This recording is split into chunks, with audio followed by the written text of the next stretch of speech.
welcome to the Rumi Forum. We're going to have a discussion today about a topic which couldn't be more important or more relevant in the world, which is the role that the social media networks have played in political change in the Middle East, and we're seeing out in just about every country in the world today.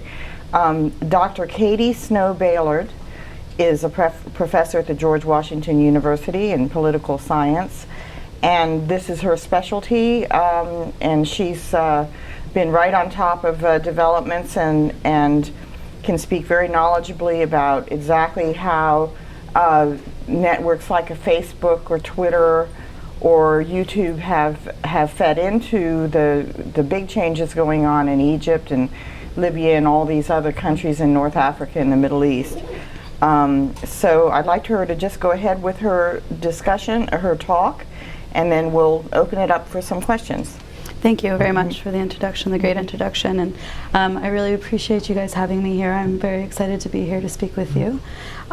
So yeah, I'm Dr. Catie Bailard, and I'm in the School of Media and Public Affairs at George Washington. I'm a political scientist, and I have been studying the effect of the internet on how people evaluate poor performing governments for about 5 years now. And really, the recent events in Egypt have really kind of highlighted the potential for the internet to be used for political organization, its capacity to be used to organize political action.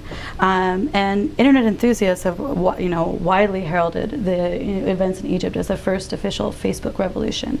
I think with more than 473,000 Facebook users, more than 17 million Egyptians online, internet enthusiasts have really kind of highlighted the internet as an integral tool in the domestic sharing of information and communication for political organization, but also for the exportation of information, eyewitness accounts, and images to a rapt global audience.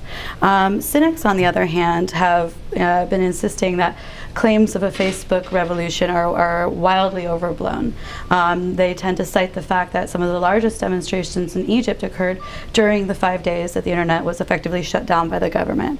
They in some regards say, yeah, okay, the internet was a helpful tool in organizing, but let's not really forget what was driving this revolution, and that is human pride, human determination, and frankly, human desperation.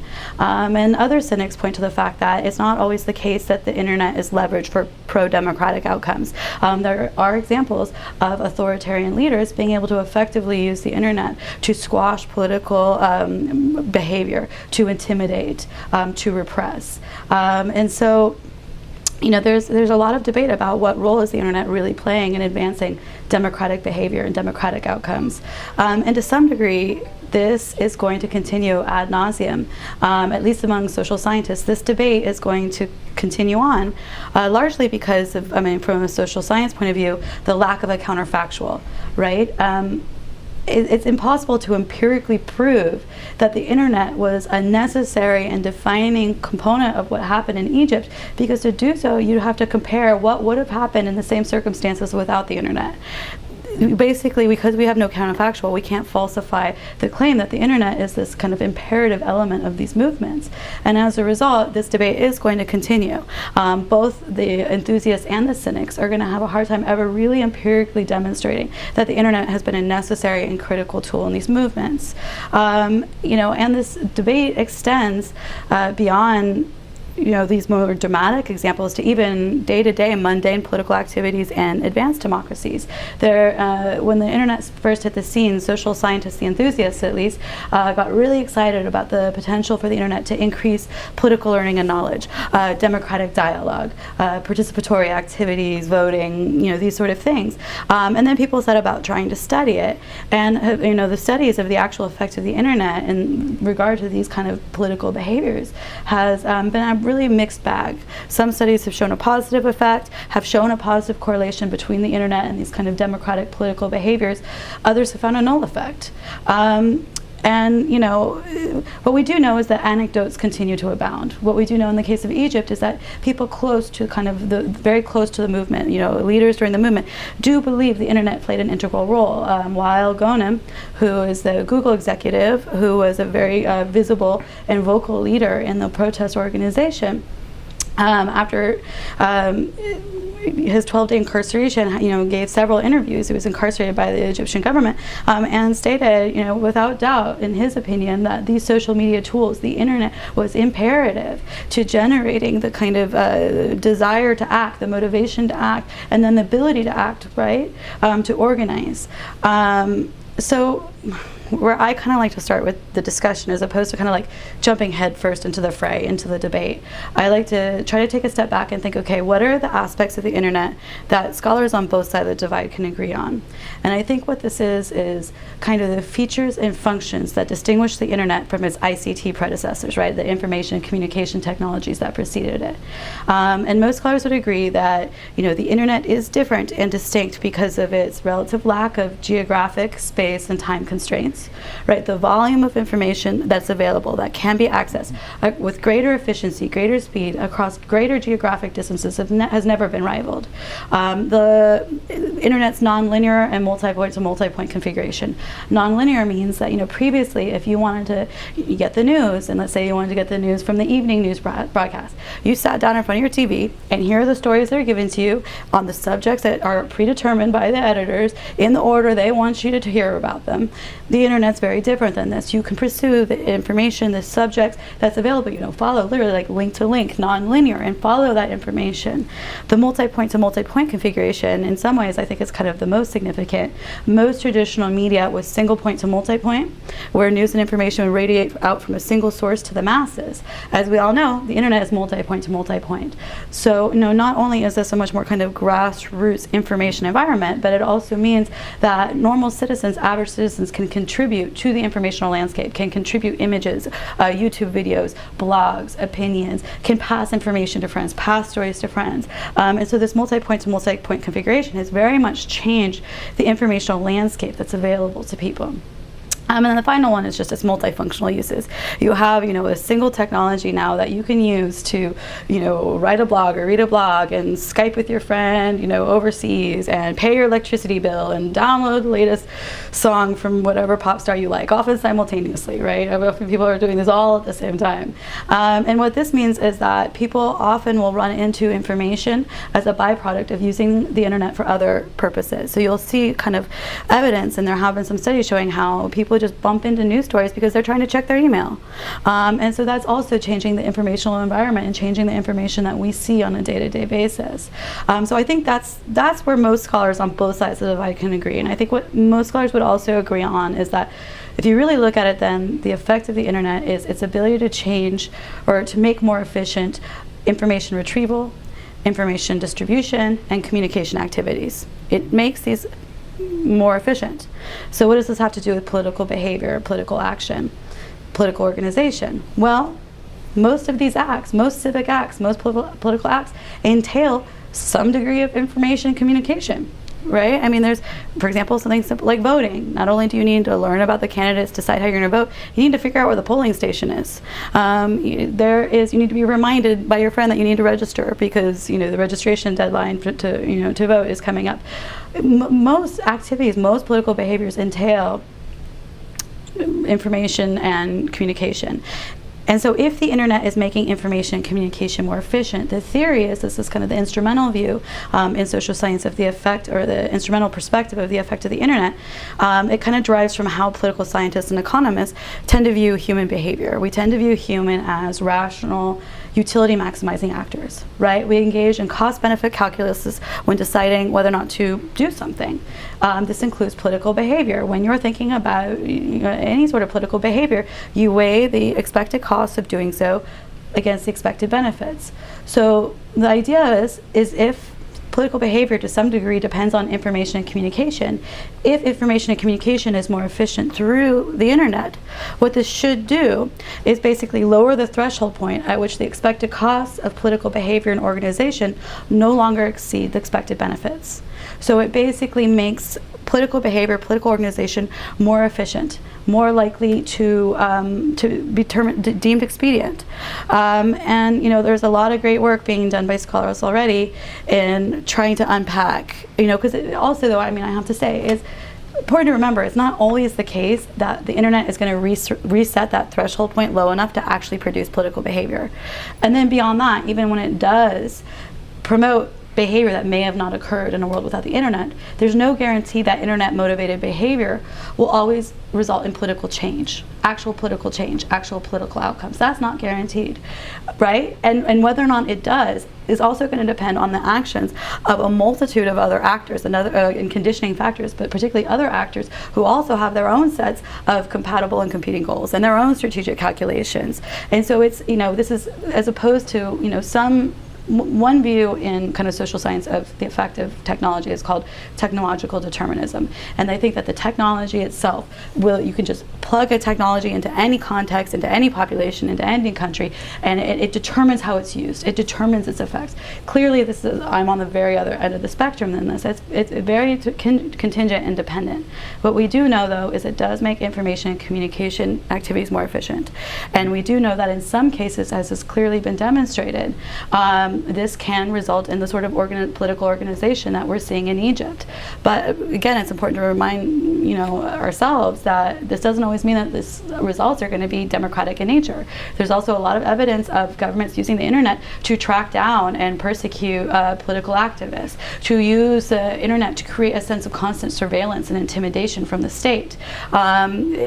It's a complicated matter, but scholars are already beginning to kind of unpack. Yeah, scholars have been saying for a while now, the internet, what it does do, what we can be sure of is it lowers the transaction cost of political organization. It makes political organization more efficient and therefore more likely to occur. Doesn't mean it always will. And we're kind of in the process of figuring out, okay, when is that capacity to make political organization more efficient? When is that going to result in actual political behavior, actual political movement, then maybe potentially political change? My own research, I come at it from a slightly different angle. As opposed to kind of looking at how the internet can facilitate organization once people are moved to act. I've been studying for 5 years now the internet's capacity to change people's motivation to act in the first place, right? That's part of the cost-benefit calculus of political behavior. How do you evaluate your government in practice? How do you evaluate how satisfied are you with the state of democracy or available democratic principles in your nation? Clearly, dissatisfaction is foundational to cost-benefit calculus for political behavior, because basically the more dissatisfied you are, the more the expected benefits of political action to affect political change. And so what I've been studying for some years now, and let me actually also tell you, two of the ways that I see the internet influencing people's evaluations and dissatisfaction is I call them the internet's mirror holding and window opening functions, right? And these are kind of terms for things that we all kind of know are happening already. Mirror holding is basically the idea, because of the same kind of features of the internet I talked about at the beginning, there's simply more information available on the internet than was previously available about how governments are actually doing their job, including transgressions, including abuses, including failures. This is true even in developed democracies with very free press. I mean, even very free press have necessarily, institutional and resource limitations that limit, in the world of traditional press, how much information you can put out for consumption. Now through the internet, and a lot of the same news media are getting on the internet, there's a much broader kind of forum for this sort of information, making this information available. However, this is also the case for developing democracies and authoritarian nations. Now, granted, the internet in many of these countries is highly constrained, highly censored, right? But for me, the comparison is, I will take for granted the fact that, or I will accept as valid the fact that people living in a nation with the internet that's highly censored are getting much less information about their government than people living in nations with free internet. But because of those same features, that I keep coming back to, in those nations, basically, it is much more difficult for the government to effectively curb and control information on the internet than it was in the pre-internet world, than it is through the traditional press. So yes, they're effectively shutting down a lot of communication and stifling a lot of information, but less than they were able to before. More information is slipping through the cracks. And the information that does, and examples abound from Cuba, China, countries with the most sophisticated regulatory system, examples abound of information getting out, slipping around monitors. And because these same governments are actually engaged in, entrenched in corruption, human rights abuses, political repression, it's a pretty good chance that the information that gets out is not going to reflect well on that government. So basically the first kind of channel through which I believe that the internet has the capacity to change people's evaluations with poor performing governments by simply providing them with more information about how their government's actually functioning than it was before. And the second is window opening, and on that matter, actually returning to Egypt. There's been a lot of talk about the ability for the internet to as a tool of organization in Egypt. What hasn't been focused on as much as what happened in Egypt for 6 months prior to when the protests came out. And what happened was in June of 2010, an activist and Egyptian businessman, Khaled Said, was literally pulled out of an internet cafe and publicly beat to death for disseminating video footage online of police engaged in an act of corruption. And in the days after his death, an anonymous human rights group created the Facebook page We Were All Khaled Said, and within days there were I can't remember exactly, let's say about a week, 130,000 members of this page. And by the time the protests began in earnest, over 380,000. And what this page did in the 6 months before the protests is, first off, we're exposed what had happened, literally actually posted pictures of Mr. Saeed's bruised and battered face from the morgue on the internet. But also what it did is it served as a forum for public discussion and airing of people's anger and frustration over the abuses at the hands of the government, the Egyptian government and then police. It later turned out that the same Wael Ghonim, the Google executive, after he was released from jail, actually then let it be known that he was actually the anonymous administrator of the We Were All Khaled Said Facebook page. And whether or not social scientists continue to debate this because of the lack of the counterfactual, people close to this movement are certain that this was an integral component. He really saw the Facebook, the social media, as a tool for really kind of focusing this discontent and giving it voice and creating the willingness to act, and reducing the fear of acting by creating the sense of this collective kind of discontent. And so that's the mirror holding function. And then the window opening function is kind of what I see as being the other way that the internet potentially influences evaluations, is that we've always had TV and airplanes, and we've always been able to kind of look into the lives of people living in other countries. But what the internet has really done is it's opened up panoramic windows. So the international exchange of information, communication, images, TV shows, popular media happens so much more quickly, so much more broadly than it ever has previously. And what I contend this is doing is that it's exposing global audiences to more information than not only about their own government, but about other governments, and about how other governments are functioning, and what day-to-day political life looks like in other governments, and frankly, in highly developed democracies. It's creating this global metric that's allowing people to maybe make more reliable, evaluations of their government's actual performance. And part of this draws from congruence theory, which showed that how satisfied you are with democracy in your country depends on how you conceptualize democracy. There are actually a lot of different ways to conceptualize democracy. In the past, governments had a lot more latitude defining the criteria that their citizens use to evaluate their performance. What the internet does is it exposes you to so much more information about what's actually happening. It creates this global metric. It constrains the ability for governments to kind of define the terms through which it's evaluated.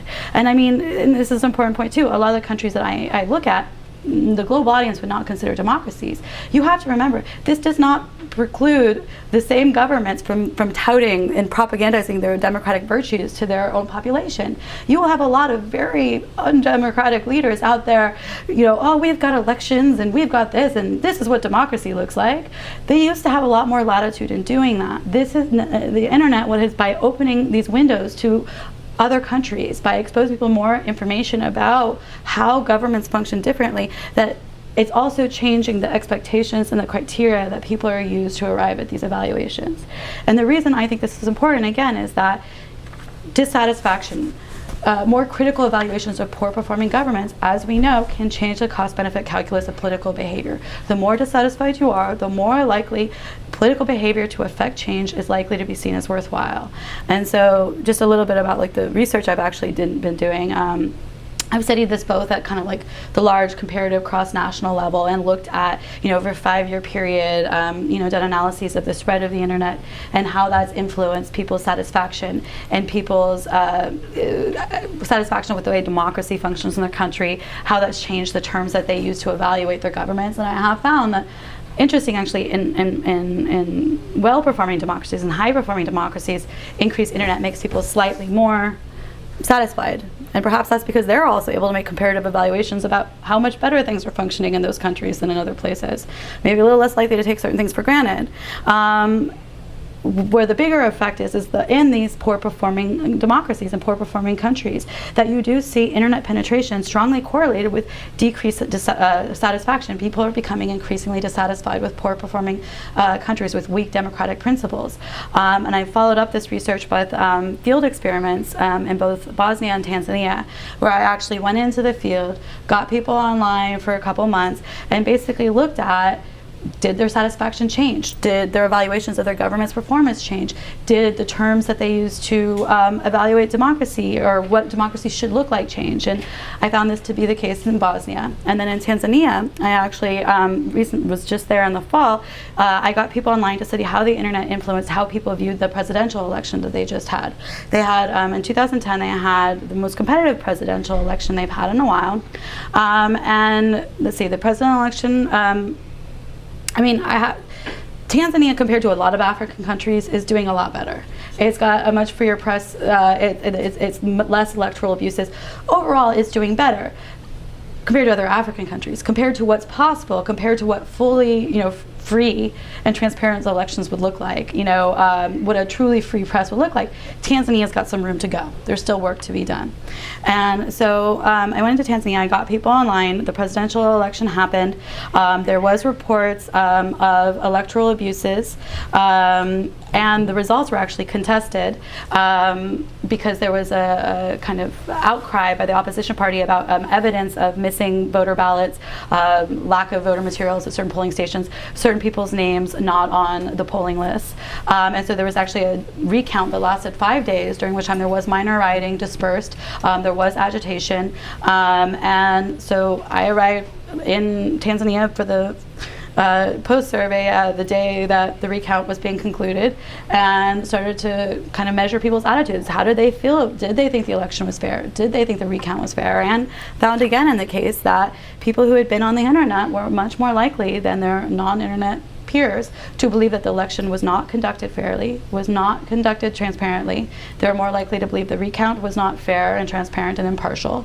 And media accounts, and Uchaguzi was actually there, which is a new, really cool internet platform that basically uses their own monitors, but also text messages, SMS, and messages from people in the field to immediately map and create information about where things are happening in a nation. So they use it about wildfires. In real time, they can create these kind of feeds and map where wildfires are occurring. They've done it for hate speech, politicians who are using hate speech to incite riots and masses. They're using this. People can use their mobile phones to call in, and immediately on the internet, this is streamed, this information and mapped. And they were actually present in the Tanzanian election and served as a forum on the internet for people to share information about electoral abuses, but also receive information. And so what it looks like is being on the internet did make people increasingly critical of the fairness of the election. So taking this all together, this seems like a boon for democracy, right, and democratization. People are becoming more dissatisfied with poor performing governments. They're maybe having evaluations of governments that are based on a more robust, realistic set of information. They're more likely to maybe have a clear sense of whether or not an election was actually. This all seems like a boon for democracy, but again, the internet is I think often you'll find to be a double-edged sword. It's not technologically determined. It depends who's using it, and it's not always clear that some effects that seem to have pro-democratic connotations will always actually result in political behaviors that are democratic. For example, in the case of Bosnia, what was interesting is people became increasingly dissatisfied, increasingly critical of their poor-performing government. All seem like good things. More likely or less likely to trust their government, seems like a good thing, and more likely to conceptualize democracy in terms of the human rights that we kind of globally see, free and fair elections, free speech. They were more likely to see that as being integral to democracy. However, in the case of my experiment, they also became more likely to doubt that their current democratic system was appropriate for their country.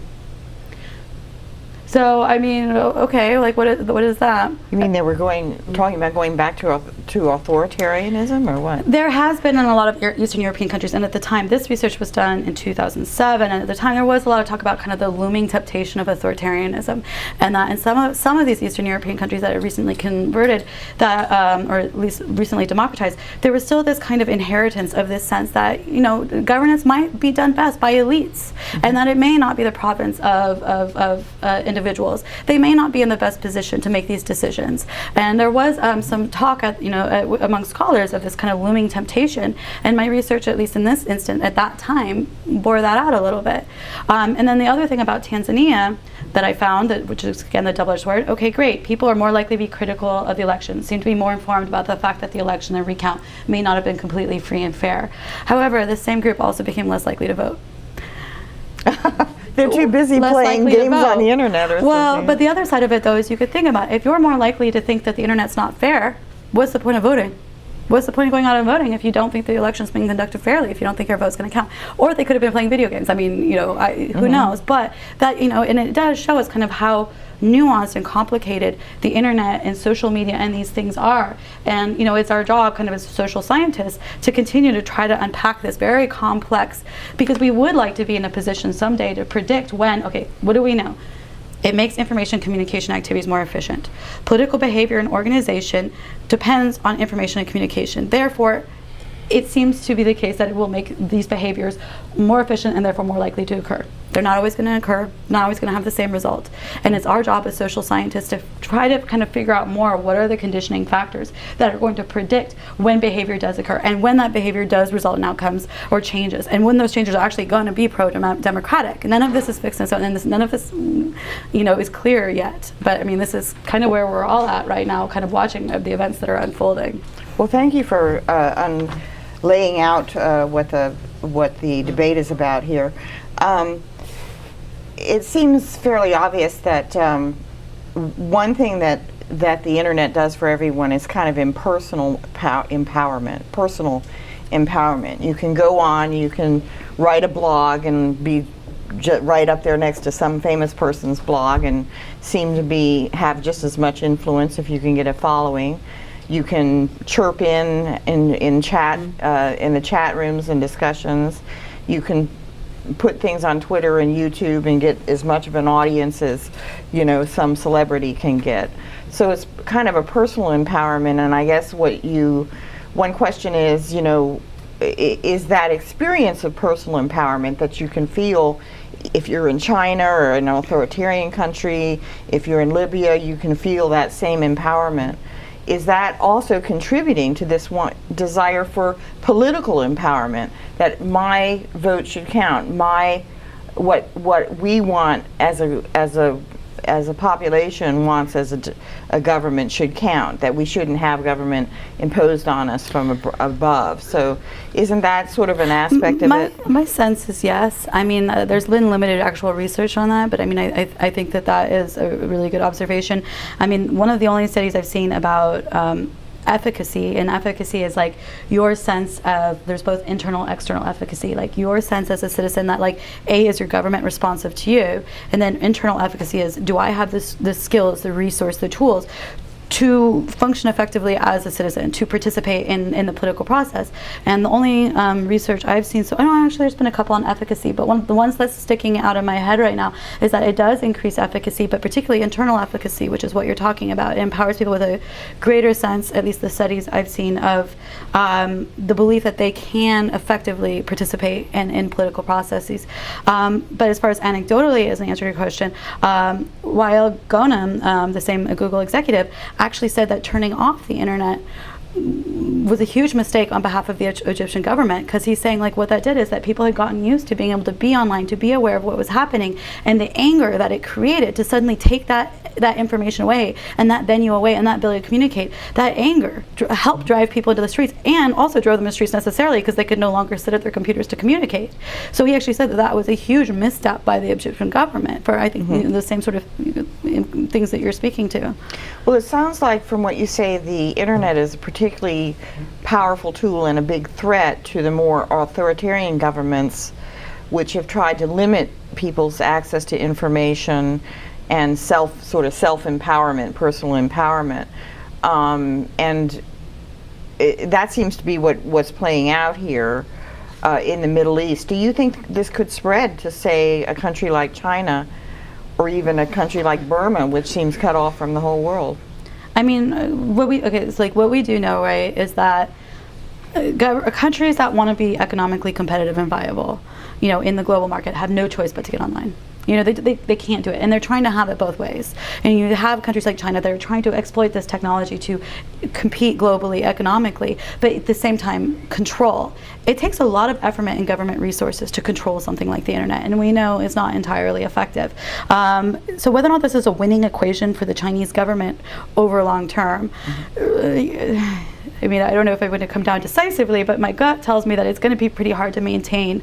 And other things that have already started happening in China, which is interesting, is there was recently a book published in which not only was it the case, though, that basically what they're seeing is that because there's more information available through the internet that is actually getting through to people, that this is actually forcing the Chinese press to become a little bit freer and to report stories and information they wouldn't have reported anyway. So not only is this information now being somewhat more available through the internet, but because this information is already there, the traditional press have no choice but to respond to it and to adjust their coverage and the information they're and so it's a dance, and it's going to go back and forth for a while in these countries, but in my opinion, the ability to compete financially globally and to really utilize and harness this technology, but at the same time divert so many government resources to trying to control it. That's interesting. So in essence, many of these countries, probably Egypt and China, have allowed the pervasive influence of internet primarily for economic reasons originally, to be part of the global commerce and to be part of the global communication and trade and so on, but they haven't been able to stop the political implications because it's just too, it's like, I guess it's just too pervasive for it to be held back. Because of the nature of its structure, its decentralization, those functions and features we talked about. I mean, you can work really hard to control it, and you can pretty effectively control it for some period of time. Your ability to do so indefinitely and to the degree that's necessary to not have these kind of, this information leak through and these kind of, changes. It's going to be, I mean, it's going to be interesting to see how this plays out. Definitely. Well, did we have questions? Yes, I have a quick. My name is Todd Wiggins. Good afternoon to both of you. Thank you so much for this very insightful discussion. I was curious about what you think in terms of quality of life. We obviously, most of us, I assume, are advocates of technology, and we all use these instruments of commonplace nowadays. Has the quality of our life, and this is beyond political spectrum, just in general, commercially or whatever aspects you want to deal with, has the quality of life improved? And I'll just give a round figure, say from 20 years ago, prior to the onset of the internet. Are we better off now than we were back then? It seems to me, not necessarily, and I'm going to ask you about that, because it seems like there are more weapons, there are more tools out there, and we needed the internet to counteract the effect of those weapons, because it's harder to keep a secret, right? It's harder to shoot off a missile without somebody knowing about it. It's harder to pollute the atmosphere without somebody knowing about it, and all the other things can be harmful to us. So are we better off than we were 20 years ago? I mean, I think the way I would start is that, so we, meaning first off domestically, America, are we speaking to? The world. Because again, this is the sort of thing that I think is variable depending on your nation, depending on the political context, but depending on the criteria you're using to determine better. And I think the answer is yes and no. I mean, what does quality of life look like also? You know, not only where are we talking about, but kind of what are the most important criteria in determining quality of life? I think you have to be more specific, because I think that it goes both ways. And I think you're right. I mean, we've seen things like WikiLeaks. We've seen things like people finding, you know, kids finding information about how to build bombs. We've seen, you know, hate groups and you know, racist groups use the internet to recruit and organize and foment this kind of very negative energy and negative behavior. You know, it's a social constructionist view of the internet that it's, you know, the tool itself will not determine whether or not it has a good or bad. It's how it's being used and who's using it towards what end. And I think we're seeing both of that. You know, if you believe that information and communication are important components, I think, I mean, for example, I mean, I'm coming back to, right now, I guess I'm thinking of mobile phones more, but in Africa. But you look at the effect of mobile phones, some people say, oh, look at what mobile phones have done. They've made it easier for police to get bribes from drivers because they have the M-Pesa and they can get a bribe with it. Well, they were always getting bribes from drivers, or from taxi drivers, or, you know, people riding in taxis. What we have seen through information and communication in Africa is through mobile phones primarily, but also the internet, or to some degree the internet on mobile phones, is you had information environments where the ability to function effectively as an economy at the individual level, as a businessman, as an entrepreneur, as a student, as a family member, the ability to communicate and share information to facilitate basic economic and day-to-day activities was severely constrained by an environment in which you could not share information and communicate over a long distance. The infusion of mobile phones mostly, but to some degree also the internet, has really, really changed specific features of the African economy and really streamlined them and made them more efficient. And there's a hope that this will help these really, you know, continuing to kind of really stagnate African communities. So, you know, I do think information communication can be pretty integral to components of personal well-being. You know, it creates a more mobile workforce, because being willing to leave the village to go into the city to find work, and then you can create money, generate money to send back to your family. You're more willing to do that now because you can use a phone to communicate with your mom, whereas before it would mean not seeing her for months or even years, or only getting to, it goes both ways. I don't know. I mean, I think information and communication is integral to certain daily activities and quality of life, communication with friends and peers, the ability to find jobs, to create a business. But that doesn't mean that it's not also simultaneously having negative consequences for society and individuals. Yeah.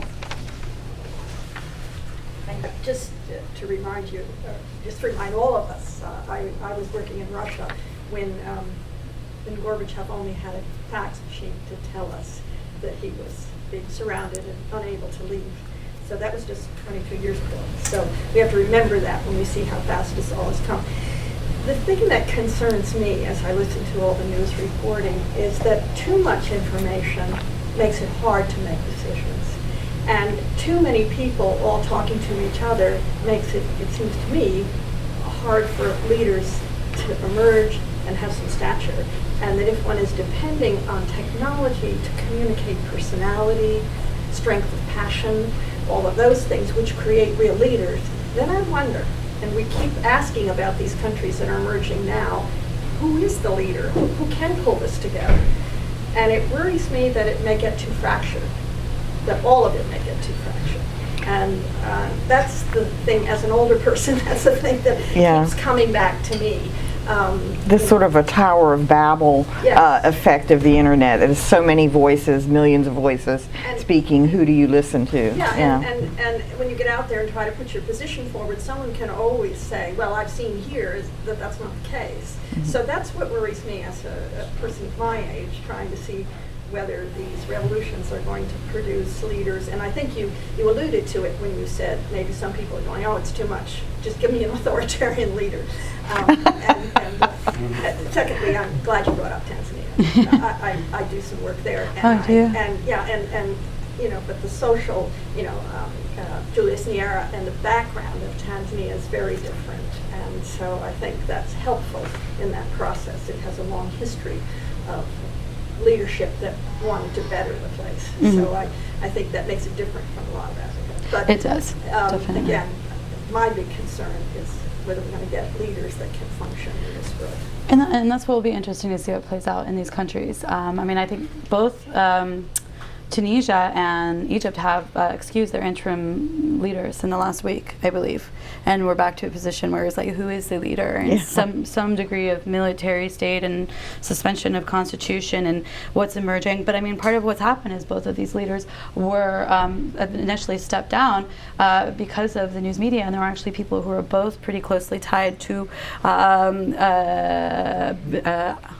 Ben Ali, right? Ben Ali, and Mubarak, and that there was actually agitation around the fact that these people who were pretty close to the previous, government heads, that got them out of office. Now, who they're going to end up with and what's going to emerge out of this, you're right. I mean, that is what we're waiting to see. What we do know is that, there's still, and part of why they say that the interim leader in Tunisia had to step down was because he actually gave a televised address for the first time really ever, where opponents were allowed to challenge him. And this was all televised. And he was so unprepared for that the next day he resigned. That's not necessarily a bad thing. We'll see. But it is creating an information environment that is very complex and is very new, and there are a lot of voices that are being heard for the first time. And the ability for those competing voices to organize and around a future and a leader and what that's going to look like, we're going to have to wait and see. Okay, hi, I am Reverend Gold. This is all very, I'm glad I came. This is all very interesting. My take on it is a little bit different, goes into a different area. I remember about maybe 12 years ago, I went to the 50th anniversary of Les Ballets Africains from Guinea-Conakry. And if you know, Guinea was very, very political and still is, and progressive at that time. And one of the performances they did involved field workers on cell phones.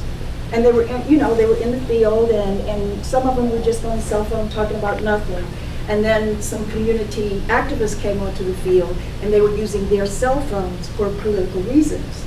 So the idea that countries like in Africa are now just coming to the table is not true. The truth of the matter is that we have been more hidden from what is actually happening. So it raises one question, which is who is holding the camera? Who is putting out what information and how much of it do we get? The other point that I was going to make is that watching South African broadcasting television one evening, they had 4 gentlemen that had their own companies. One of them was South African, and he had his own internet company, and he was talking about how cell phones there are mostly used to move money, which means that people had found a way to get down the road and cross the mountain and take care of their needs in that way. And that was the second point. But the third point I wanted to make is this, and when we talk about leaders, it reminds me of 2 words, chaos and creativity. There's nothing wrong with chaos in its purest form, because out of chaos comes form.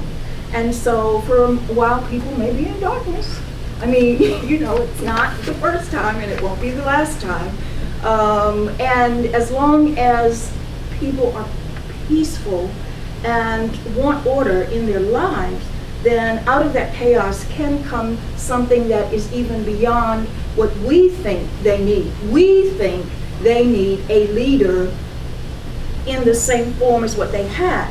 But the truth of the matter is they may be actually in the process of creating something different for themselves, which is anchored in truth.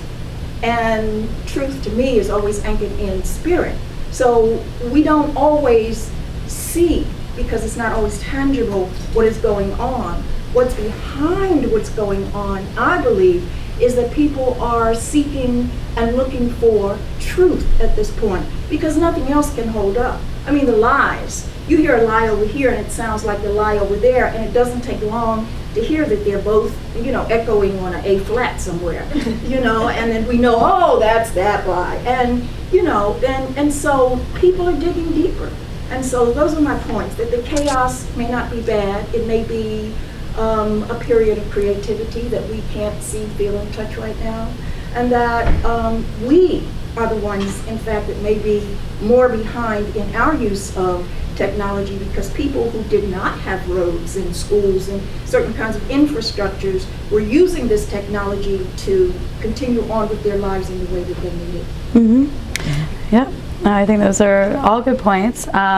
And yeah, I mean, I hope you are certainly right about what's happening right now. And what we do know is that the particularly the young people who were central in using the internet to organize the protest actions are continuing to use the internet and to be very present and visible during this process that's happening right now.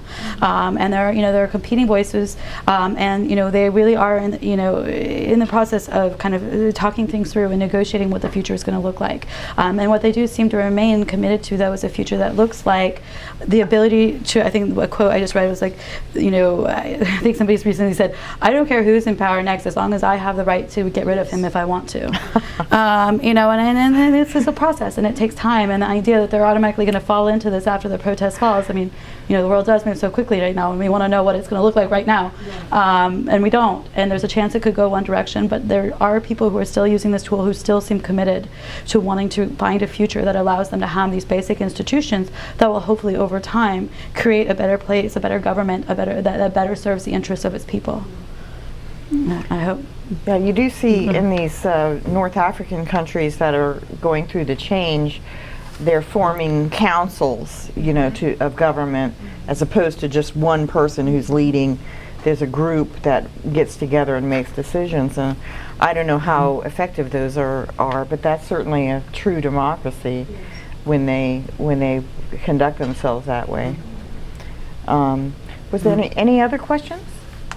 But North Korea seems to be the most popular dictatorship Yeah. that we all know. Yeah, will they be the last to fall, or what? I mean, I don't know enough. I to speak to. I don't think many people know enough about what's actually happening inside of North Korea to be able to speak to what's happening inside of North Korea. But I mean, they are unique in the degree to which they've been willing to kind of alienate themselves from the global community, both through by isolating themselves through information and communication technologies, or but also then therefore isolating themselves globally from the economy, or from the global economy, and the consequences that's going to have internally for that country over time, I'm not in the place to say, but they have effectively isolated themselves, and they are paying the consequences for that in some regard, and how that's going to play out for them in the long term will be. Yeah, it seems like the impulse to get plugged in to the global commerce, the global economy, seems to be the first thing that these regimes do wrong from their perspective, right? I mean, obviously Mubarak felt the need to get integrated with the global economy, not obviously knowing or thinking that this could all come back to him, to haunt him at some point. So it does seem like a precondition is, to have a government like the one in China that very much wants to be at the center of the global economy, but they're going to find out that there's a lot more to it than just commercial speech and commercial transactions going on out there, and too much information is getting into people from their perspective that it gets to be a dicey situation. So we'll see. I mean, it's like we're really living through a very historic period, and something that seemed impossible even 2 months ago, like the eventual fall of some of these dictatorial governments, has suddenly become possible, and it's happening. So I wanted to just ask you quickly in closing about George Washington University. Some folks that are seeing this may not know as much about George Washington, being that we're right down the street from them.